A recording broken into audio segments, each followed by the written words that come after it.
Hi guys, welcome to the channel. I'm Wingman, you can call me Max, and on today's video I want to save the Houston Texans. Houston Texans really are my team. Deshaun Watson, the player that really got me into American football.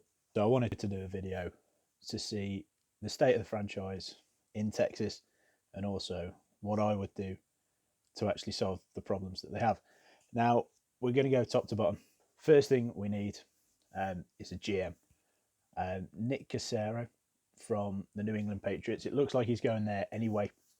I think he's an absolutely brilliant choice. Comes in so much experience of the NFL. You know, been with Belichick, knows how to share power, knows how to look after a group of people. I think it'd be fantastic within that organisation. Moving on to head coach. Now, this is where there's been a lot of suggestions. Eric Bieniemy is a fantastic option, an amazing coach, amazing offensive coordinator, really is. Heard a few other names, but the person I want, especially with Deshaun as my quarterback, I want Dabo Swinney. Comes in, obviously, from Clemson, Clemson Tigers, off the back of a semi-final loss, which is a shame for him. But in many ways, kind of makes it the perfect time for Dabo to leave. He see if I can do this. He's won a national championship, obviously with Trevor Lawrence. He's lost one, and now he's finished third/fourth. I worried that Clemson might not necessarily be in trouble, but I don't think they can replicate what they've done in the past with Deshaun Watson and then Trevor Lawrence. I just don't think they get lucky a third time with a sensational quarterback. So I think it's actually the perfect time for Dabo to leave. That being said, it would take a lot of money to get him away from Clemson, away from that role, because he has it absolutely made. But he's the kind of person I would give that money to. And if you are bringing in Dabo Swinney, I think you absolutely need Romeo Cornell to stay. Defensive coordinator, I think it's about 74. He is very, very good. He's an NFL guy, which, again, bringing in a college coach, someone who hasn't coached in the NFL before in Dabo, you need that NFL experience. You need someone who knows how to kind of lead a group of men as opposed to a group of college students. And I think let Dabo sort the offensive side of the ball.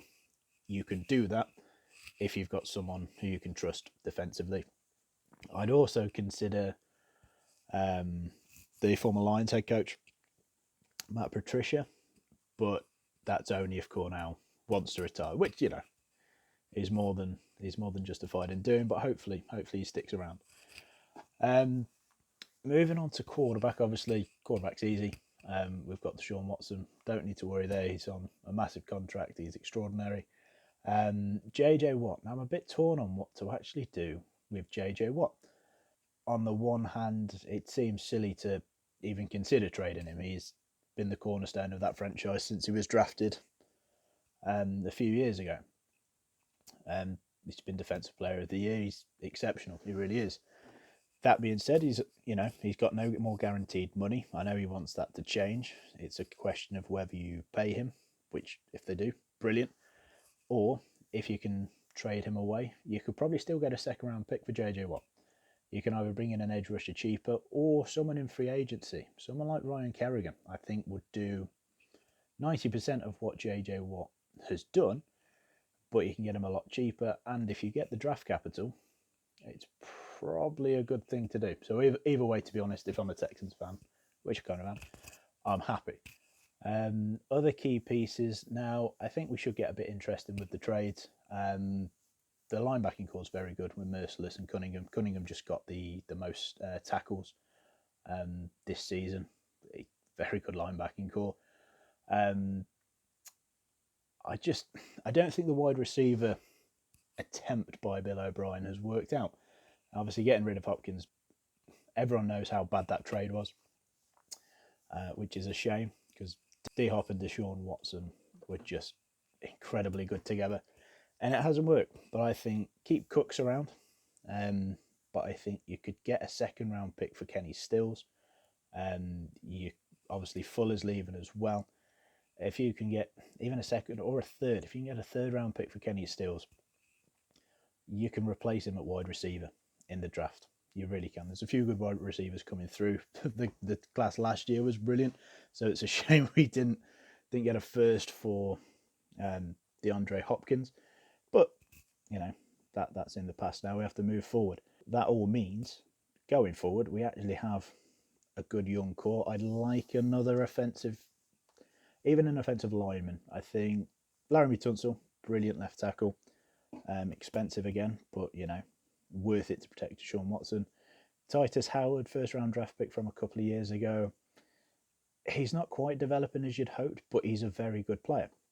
So hopefully he can keep progressing, and it would be nice to see an upgrade at guard. If the Patriots don't franchise tag Joe Thuney, I think he would be a great option to strengthen up that line. Let Deshaun Watson play a little bit, because he's running for his life. He was still passing leader with a weak offensive line. And I think, given a good line, he can really, really do something next season. The defense is fine. Like I say, we need to get younger. That's the only thing.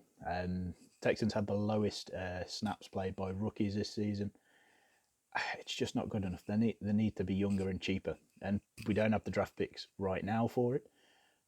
So a little bit of movement in the draft, a little bit of trading away some players, like either Cooks or Stills. I think one of them has to go for picks. Potentially Watt going, and then anything, anyone whose contract we can get rid of, I think would be a good thing as well.